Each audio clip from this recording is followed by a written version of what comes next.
Narinig po yung niluto kong hamonado na naliligo sa sarsa. Iilan lang po ang ricado at super patok talaga sa anumang handaan.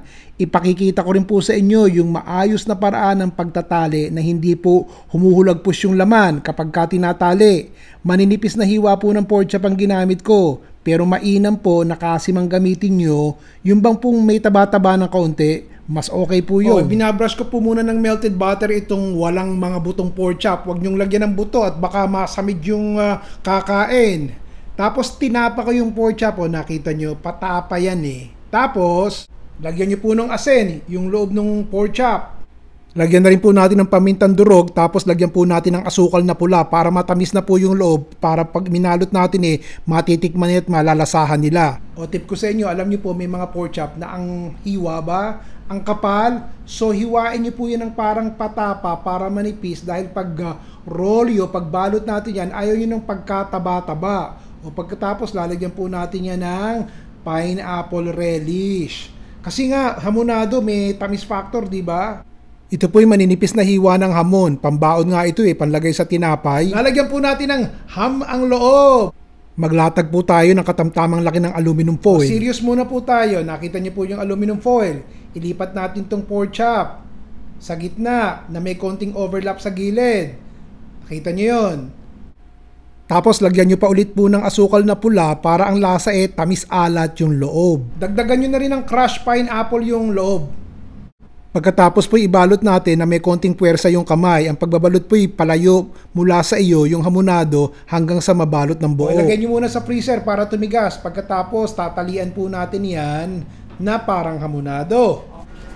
O ngayon, inilagay ko po ito sa freezer ng 3 oras para maging ilado at tapos babalutin po natin. Siguradong hindi po magkakalasog-lasog yung loob at hindi nanguhulagpos kasi nga matigas po. Napakahaba nitong ginawa kong hamonado, maliit lang po ang paglulutuan ko, so dinesisyonan ko po na hatiin sa gitna. Hindi nyo kinakailangan. Tingnan nyo, yan. O ito cooking tip ko sa inyo pag gumagawa kayo ng hamonado. Pagkalagay nyo sa freezer at ibinalot nyo sa foil, tingnan nyo, matigas na, so pwede nyo siyang talian nang hindi siya humuhulagpos, hindi siya dumudulas, hindi malambot, kasi very firm. O gawa po tayo ng sauce. Ito po yung natirang crushed pineapple na lalagyan natin ng asin at paminta. Tapos dagdagan yung tubig na moe toyo o kaya naman pork stock or chicken stock. Painit po tayo ng mga 3 kutsarang mantika sa isang kasirola. O ngayon po isisir natin yung paligid ng hamonado. Painitin natin, ibabrown natin on all sides. Paikot-ikutin natin hanggang sa nakikita nyo ba, brown na po yung paligid. O ngayon po ipakukuluan na natin. O idagdag nyo na po yung sauce sa kawali. Pagkatapos yan, idagdag nyo na yung inyong hamonado. Okay.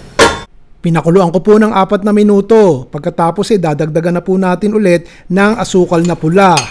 At ituloy na po natin ang pagpapakulo hanggang sa lumapot na po yung ating sabaw. Yan ang sarsa. Dapat po ang internal temperature ng ating hamonado is 165 degrees Fahrenheit.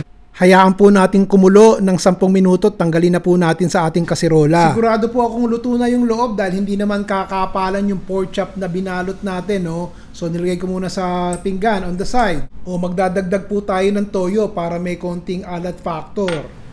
Niluto po natin ng 5 minuto yung sarsa. Pagkatapos po niyan, magdagdag tayo ng pampalapo. 2 tablespoons ng cornstarch na may konting tubig. O, hayaan yung kumulo, bumubula-bula na. Pagkatapos, tsaka natin idadagdag ulit yung ating hamonado para malapot na yung sarsa. O, paikot-ikutin nyo na yun dyan. Nakita nyo? Sarap niya. Naku po. Gupitin nyo muna yung tali ng hamonado bago nyo iserve. Palambutin at saka nyo hiwain. Tingnan nyo yung loob. Ang ganda, di ba?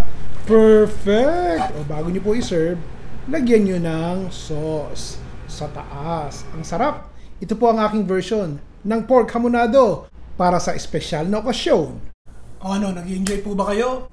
Masaya ako nun pag maraming nanonood, maraming views. Okay po ba? Ron Bilaro po.